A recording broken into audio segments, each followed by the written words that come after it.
Hello! If you have found this video as part of familiarizing yourself with our online BIO181 class, well done, you are at the right place. I hope that you join me in agreeing that navigating Blackboard isn't that bad, right?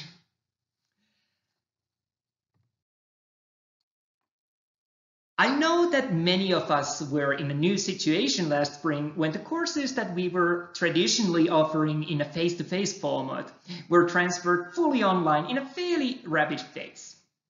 And while this was a challenge for all of us, we have now had a chance to spend a little more time in further developing these courses in a virtual setting. However, to juggle the balance of lab skills that you typically gain in a hands-on lab and a need to still keep working remotely in a socially distanced setting, it's not simple. So I'm sure that even during this course, we will all find what elements of especially the labs translate well into this new online format and which need further work.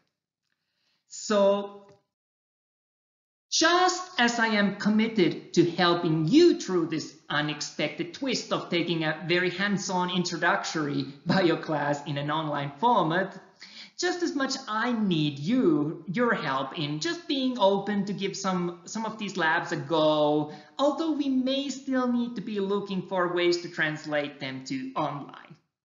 We all have something to gain by trying to make the best we can under the circumstances. So what I wanted to do very quickly here in an introductory video was to give you a glimpse of what we will be covering in this course. We will talk about what the biology really is, and of course we are studying life in a scientific manner. We will also talk about the chemistry behind life, and then we will review the certain important organic macromolecules. These will become useful if you continue your studies, for example, say to study human body, say digestion as an example.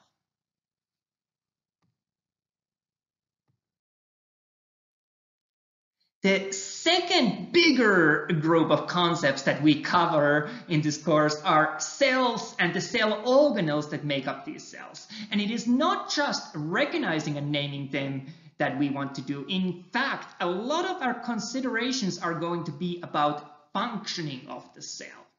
In particular, some that will be special interest to us will be cell membranes, the concept of metabolism, what that means, and what consequences it has to the cell's actions.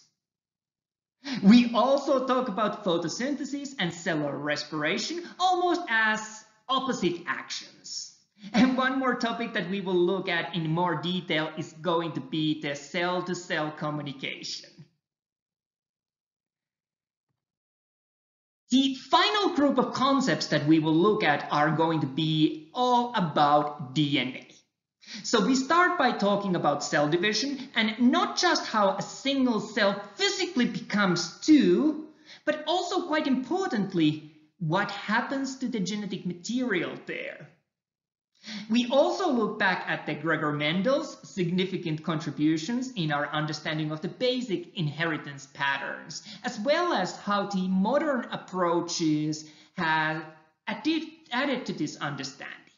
We finish off talking in a more detail about DNA, how it contains genes, which then result in proteins, which are simply amino acid chains.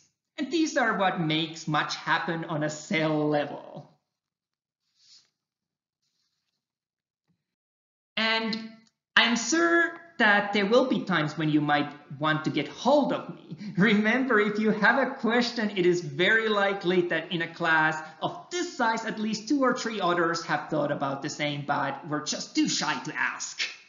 So you can always contact me through our learning management system's messaging property. Of course, you can email me as well. I probably will copy that email back to Blackboard anyhow. While my office phone is also available to you, I would still say that the easiest way to get hold of me is the Blackboard messages.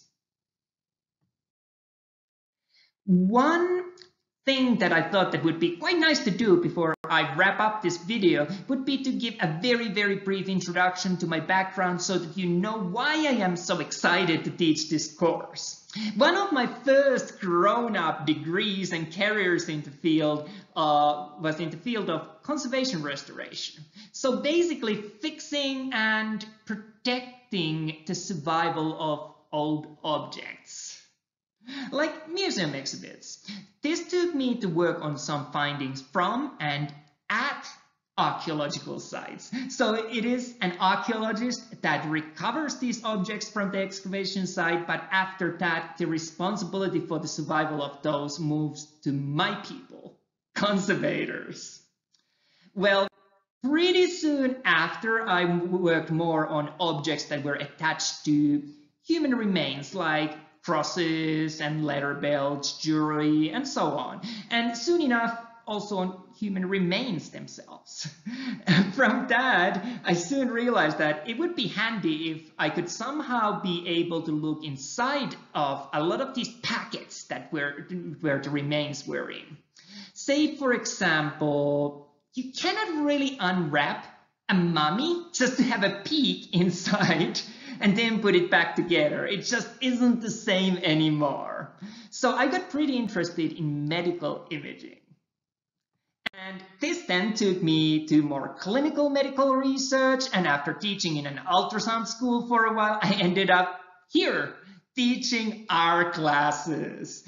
And so far, it is my favorite job ever. I really am excited to get to work with you, and I'm always happy to share any stories or answer any questions. So I think that we are now all set, and you are ready to move on and check the syllabus and schedule that I have put together for this course. You will find these under the appropriate heading. There I have provided a little more information about these too. Thank you for joining me for this video.